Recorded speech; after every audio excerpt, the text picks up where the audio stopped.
Good morning, sweeties, or maybe good afternoon, or maybe good evening. Thank you for always visiting Love Out Loud with Lisa. I really, really appreciate you visiting. It means so much.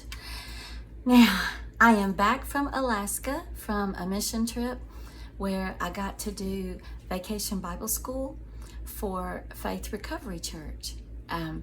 It's a church that obviously is for people who are recovering from some form of addiction, and they're doing great now.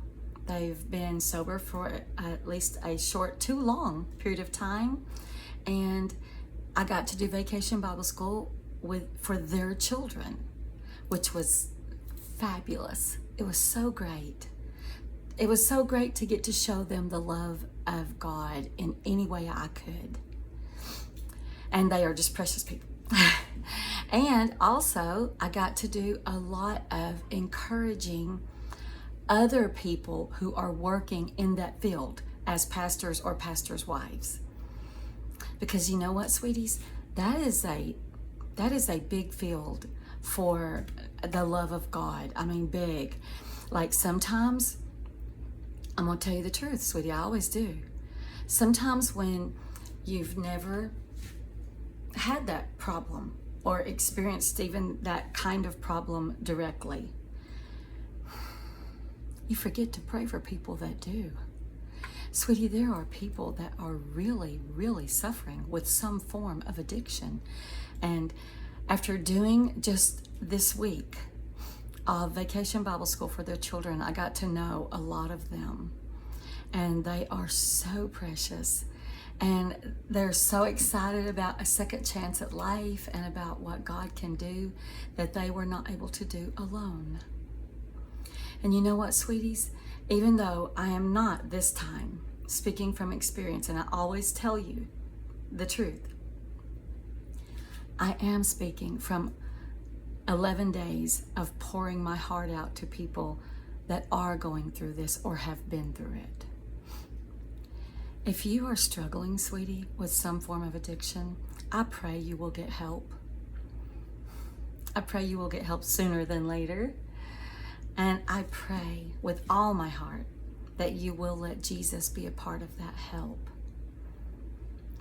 All of the people that I got to spend the week with ministering to their precious kids, all I heard over and over and over was, I don't know if I could have done it alone, but Jesus has given me the courage, or Jesus has made a way financially, or Jesus provided a path to wholeness.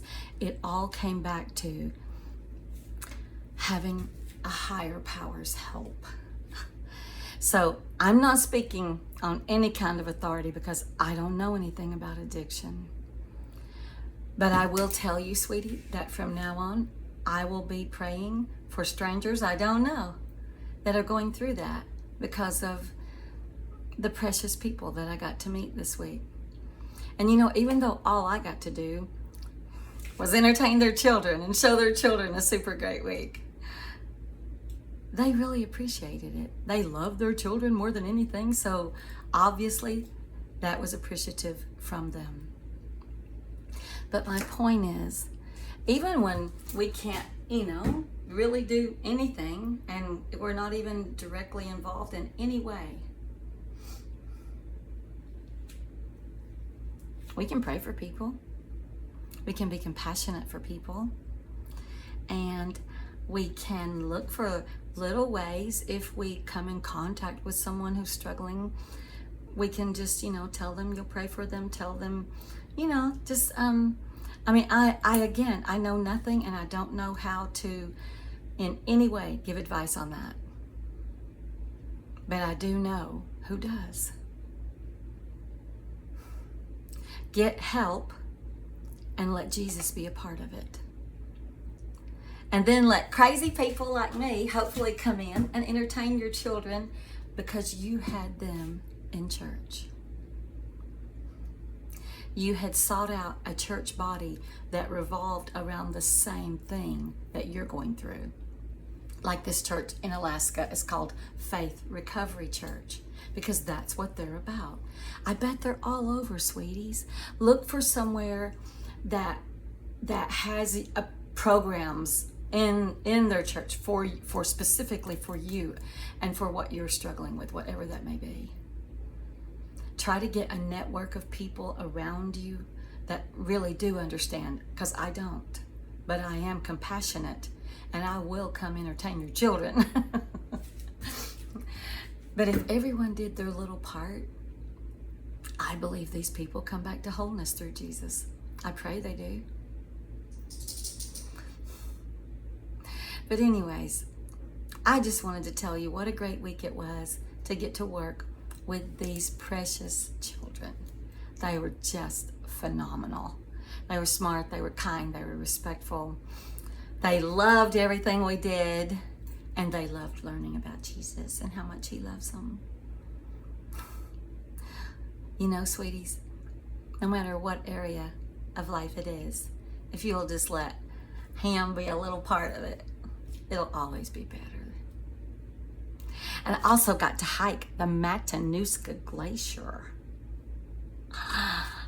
I know you're saying, Lisa, I didn't even know you would be willing to wear shoes appropriate to do that. Well, I did find some really cute water boots that were a little bit stacked, so, I was able to pull it off. But that's what I love about travel with a purpose.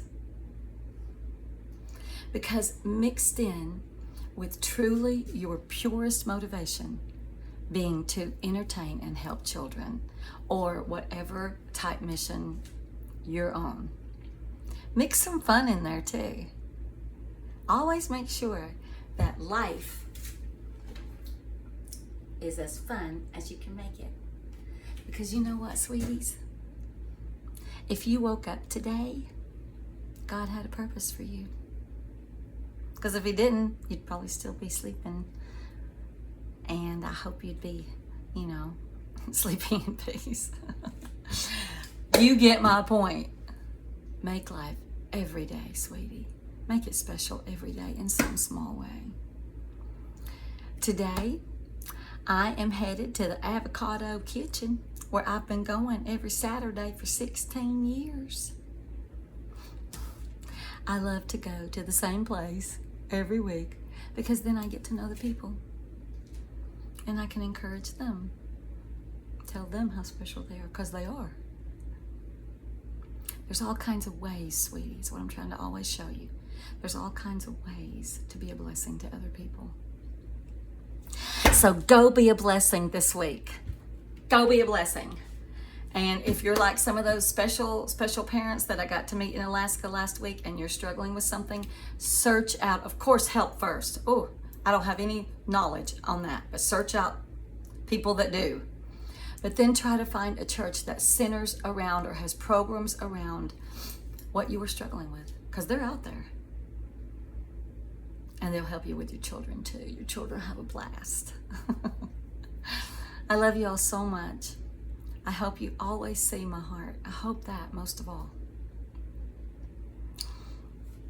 Go have a great week. And remember, go bless somebody else. Love you guys.